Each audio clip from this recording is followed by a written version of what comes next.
ಶ್ರೀ ದತ್ತ ಭಾಗವತ.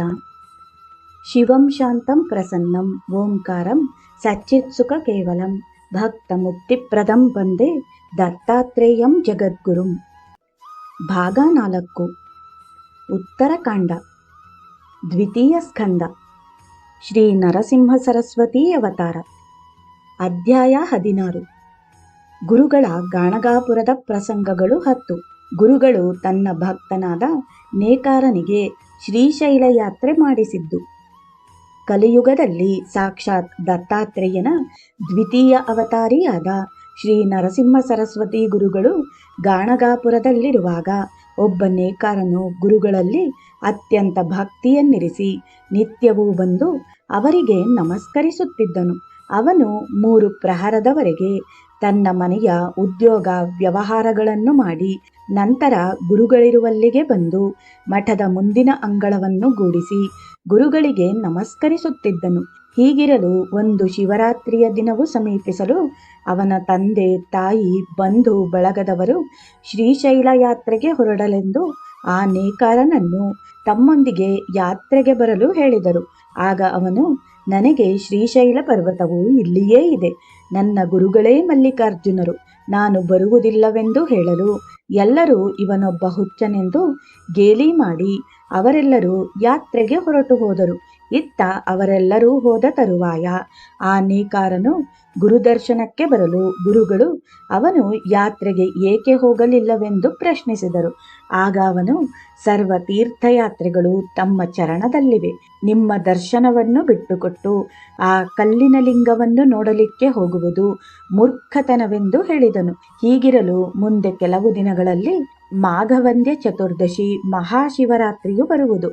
ಆಗ ಆ ನೇಕಾರನು ಉಪವಾಸವಿದ್ದು ಸಂಗಮ ಸ್ನಾನಕ್ಕೆ ಹೋದನು. ಗುರುಗಳು ಅಲ್ಲಿಯೇ ಇರಲು ನೇಕಾರನು ಶುಚಿರ್ಭೂತನಾಗಿ ಭಕ್ತಿಪೂರ್ವಕ ಶ್ರೀ ಗುರುಗಳಿಗೆ ನಮಸ್ಕರಿಸುವನು. ಆಗ ಅವರು, ಎಲೈ ನೇಕಾರನೇ, ನೀನಂತೂ ಶ್ರೀಶೈಲ ಪರ್ವತವನ್ನು ಇದುವರೆಗೂ ಕಂಡಿಲ್ಲ, ನಾನು ನಿನಗೆ ಅದನ್ನು ತೋರಿಸುವೆನು, ನೀನು ನನ್ನ ಪಾದುಕೆಗಳನ್ನು ಗಟ್ಟಿಯಾಗಿ ಹಿಡಿ ಎಂದು ಹೇಳಿ ಅವನೊಂದಿಗೆ ಮನೋವೇಗದಿಂದ ಗುರುಗಳು ಶ್ರೀಶೈಲಕ್ಕೆ ಹೋಗಿ ಪಾತಾಳ ಗಂಗೆಯಲ್ಲಿ ಅವನನ್ನು ಇಳಿಸಿ ಕ್ಷೌರ ಸ್ನಾನ ಮಾಡಿಕೊಂಡು ದೇವರ ದರ್ಶನಕ್ಕೆ ಹೋಗಲು ಹೇಳಿದರು. ಆ ನೇಕಾರನು ಸ್ನಾನಕ್ಕೆ ಹೋಗಲು ಅಲ್ಲಿ ಅವನಿಗೆ ತನ್ನ ತಂದೆ ತಾಯಿ ಬಂಧು ಬಳಗದವರ ಭೇಟಿಯಾಯಿತು. ಅವರು, ನೀನು ಯಾವಾಗ ಬಂದೆ ಎಂದು ಕೇಳಲು ಅವನು ನಡೆದ ಸಂಗತಿಯನ್ನು ವಿವರವಾಗಿ ಹೇಳಿದನು. ಅವರು, ಇವನು ಸುಳ್ಳು ಹೇಳುತ್ತಾನೆ ಎಂದು ಚೇಷ್ಟೆ ಮಾಡಿದರು. ಆ ನೇಕಾರನು ಗುರುಗಳ ಆಜ್ಞೆಯಂತೆ ಸ್ನಾನ ಮಾಡಿ ಮಲ್ಲಿಕಾರ್ಜುನ ಲಿಂಗವನ್ನು ಪೂಜಿಸ ಹೋಗಲು ಅವನಿಗೆ ಅಲ್ಲಿ ಲಿಂಗವು ಕಾಣಿಸದೆ ಆ ಸ್ಥಳದಲ್ಲಿ ಶ್ರೀ ಗುರುಗಳು ಕಂಡರು. ಅವನು ಭಯಭಕ್ತಿಯಿಂದ ಗುರುಪೂಜೆ ಮಾಡಿದನು.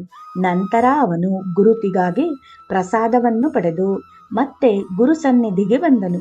ಹೀಗೆ ಆ ನೇಕಾರನು ಬರುತ್ತಿರುವುದನ್ನು ನೋಡಿದ ಗುರುಗಳು, ಎಲೈ ನೇಕಾರನೇ, ನೀನು ಇನ್ನು ಇಲ್ಲಿಯೇ ಇರುವಿಯೇನೋ, ಊರಿಗೆ ಬರುವುದಿಲ್ಲವೇ ಎಂದು ಪ್ರಶ್ನಿಸಿದರು.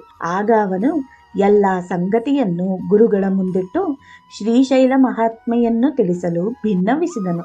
ಆಗ ಗುರುಗಳು, ಎಲೈ ಭಕ್ತನೇ, ಈಶ್ವರನು ಸರ್ವಾಂತರ್ಯಾಮಿಯಾಗಿರುವನಾದರೂ ಈ ಸ್ಥಾನ ಮಹಿಮೆಯು ಅಪಾರವಾಗಿದೆ.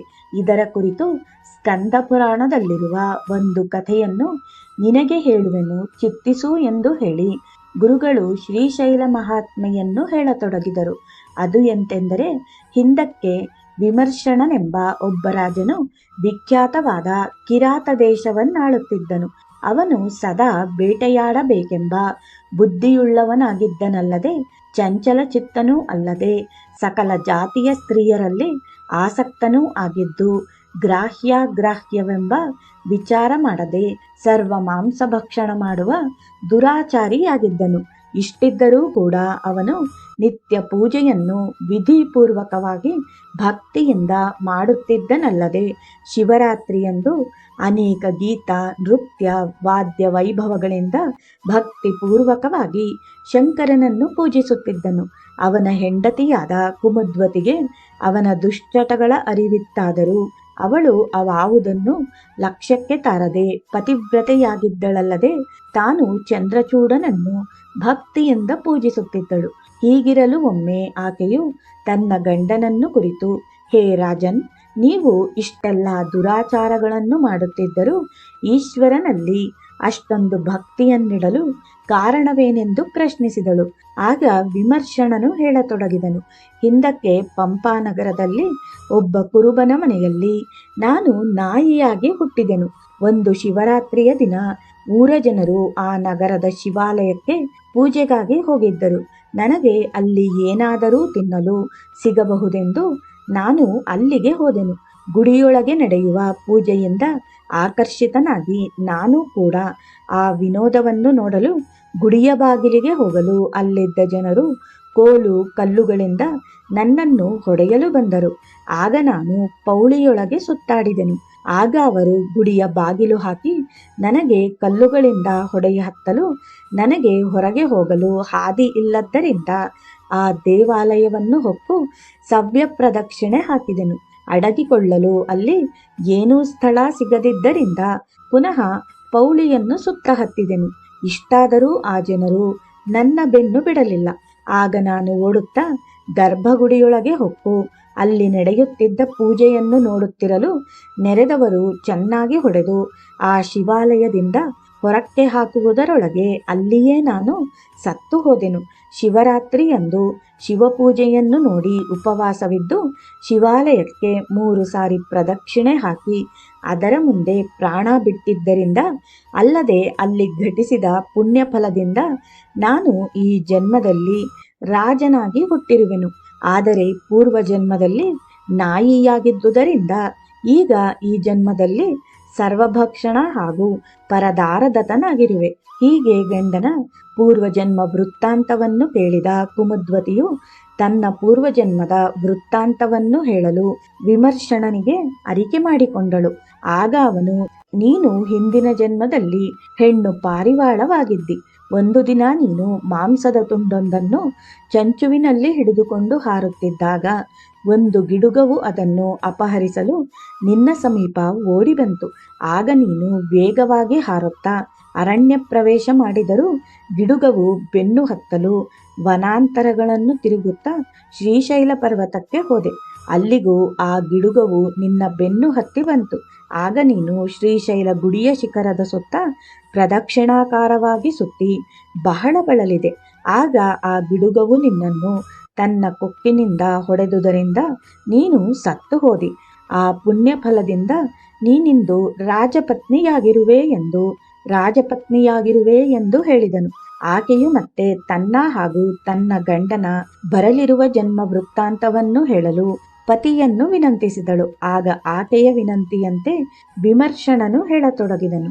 ಮುಂದಿನ ಜನ್ಮಗಳಲ್ಲಿ ನಾನು ಕ್ರಮವಾಗಿ ಸಿಂಧೂ ದೇಶದ ರಾಜ, ಗಾಂಧಾರದ ರಾಜ, ಆವಂತಿಯ ರಾಜ, ಅನಂತನೆಂಬ ಹೆಸರಿನ ರಾಜ, ಪಾಂಡ್ಯ ರಾಜನಾಗುವೆನು. ಆಯಾ ಜನ್ಮಗಳಲ್ಲಿ ನೀನು ಸೃಂಜಯ ದೇಶದ ರಾಜಪುತ್ರಿ, ಕಲಿಂಗ ರಾಜಪುತ್ರಿ ಹಾಗೂ ವೈದರ್ಭ ರಾಜಪುತ್ರಿಯಾಗಿ ಹುಟ್ಟಿ ನನ್ನ ಮಡದಿಯಾಗುವಿ. 7ನೇ ಜನ್ಮದಲ್ಲಿ ನಾನು ನಿನ್ನನ್ನು ಕರೆದುಕೊಂಡು ಸ್ವರ್ಗಕ್ಕೆ ಹೋಗುವೆನು ಎಂದು ಹೇಳಿ ಆಕೆಯೊಡನೆ ಶ್ರೀಶೈಲ ಯಾತ್ರೆಗೆ ಹೋಗಿ ಬಂದನು.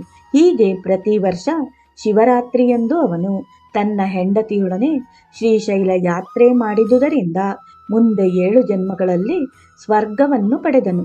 ಈ ಪ್ರಕಾರ ಶ್ರೀ ಗುರುಗಳು ಆ ನೇಕಾರನಿಗೆ ಶ್ರೀಶೈಲ ಮಹಾತ್ಮೆಯನ್ನು ಹೇಳಿ, ಎಲೈ ನೇಕಾರನೇ, ಗಾಣಗಾಪುರದಲ್ಲಿ ಭೀಮಾತೀರದಲ್ಲಿರುವ ಕಲ್ಲೇಶ್ವರನು ಮಲ್ಲಿಕಾರ್ಜುನನಿಗೆ ಸಮಾನನಾಗಿರುವನು. ನೀನು ಅವನ ಪೂಜೆಯನ್ನು ಅನವರತ ಮಾಡು ಎಂದು ಹೇಳಿದರು. ಆಗ ಆ ನೇಕಾರನು, ಎಲ್ಲ ಕಡೆಯಲ್ಲೂ ನೀವೊಬ್ಬರೇ ವ್ಯಾಪಿಸಿರಲಿಕ್ಕೆ ಅನ್ಯ ದೇವರನ್ನು ಏಕೆ ಪೂಜಿಸಬೇಕೆಂದು ಕೇಳಿದನು. ಗುರುಗಳು ಹಾಗೇ ಆಗಲಿ ಎಂದರು. ನಂತರ ಅವನು ಅವರ ಪಾದುಕೆಗಳನ್ನು ಹಿಡಿದು ಗುರುಗಳೊಂದಿಗೆ ಮನೋವೇಗದಿಂದ ಗಾಣಗಾಪುರಕ್ಕೆ ಬಂದನು. ಇತ್ತ ಗಾಣಗಾಪುರದಲ್ಲಿ ಗುರುಗಳು ಕಾಣದಂತಾಗಲು ಅವರ ಶಿಷ್ಯರೆಲ್ಲರೂ ಎಲ್ಲೆಡೆಗಳಲ್ಲೂ ಹುಡುಕಾಡತೊಡಗಿದರು. ಎಲ್ಲಿಯೂ ಅವರ ದರ್ಶನವಾಗದಿದ್ದರಿಂದ ಚಿಂತಿಸತೊಡಗಿದರು. ಅಷ್ಟರಲ್ಲಿ ಗಾಣಗಾಪುರಕ್ಕೆ ಮರಳಿ ಬಂದ ಗುರುಗಳು ತಮ್ಮ ಶಿಷ್ಯರನ್ನು ಕರೆಯಲಿಕ್ಕೆ ಅದೇ ನೇಕಾರನನ್ನು ಕಳುಹಿಸಿದರು. ಅವನ ಮಾತುಗಳನ್ನು ಕೇಳಿ ಶಿಷ್ಯರು, ಈ ದಿವಸ ಶಿವರಾತ್ರಿ ಇದ್ದು ನೀನು ಕ್ಷೌರವನ್ನೇಕೆ ಮಾಡಿಸಿದಿ ಎಂದು ಪ್ರಶ್ನಿಸಿದರು. ಆಗ ಅವನು ನಡೆದ ಎಲ್ಲ ಸಂಗತಿಯನ್ನು ಅವರಿಗೆ ವಿವರವಾಗಿ ಹೇಳಿದನು. ನಂತರ ಎಲ್ಲರೂ ಸಂಗಮಕ್ಕೆ ಹೋದರು. ಅಲ್ಲಿ ಶ್ರೀ ಗುರುಗಳನ್ನು ಪೂಜಿಸಿದರು. ಇದಾದ 15 ದಿನಗಳ ನಂತರ ಅವನ ತಂದೆ ತಾಯಿ ಮೊದಲಾದವರು ಶ್ರೀಶೈಲ ಯಾತ್ರೆಯಿಂದ ಮರಳಿದರು. ಅವರನ್ನು ವಿಚಾರಿಸಲು ಶಿವರಾತ್ರಿಯಂದು ಈ ನೇಕಾರನು ಶ್ರೀಶೈಲಕ್ಕೆ ಬಂದಿದ್ದನೆಂದು ಹೇಳಿದರು. ಈ ವಿಷಯವರಿತ ಗಾಣಗಾಪುರದ ಭಕ್ತರೆಲ್ಲರೂ ಗುರುಮಹಿಮೆ ಅಪಾರವಾಗಿದೆ ಎಂದು ಗುರುಗಳ ಕುರಿತು ಜೈ ಜೈಕಾರ ಮಾಡಿದರು ಎನ್ನುವಲ್ಲಿಗೆ ಈ ಅಧ್ಯಾಯವು ಮುಕ್ತಾಯವಾಗುತ್ತದೆ. ಜೈ ಗುರುದೇವ ದತ್ತ.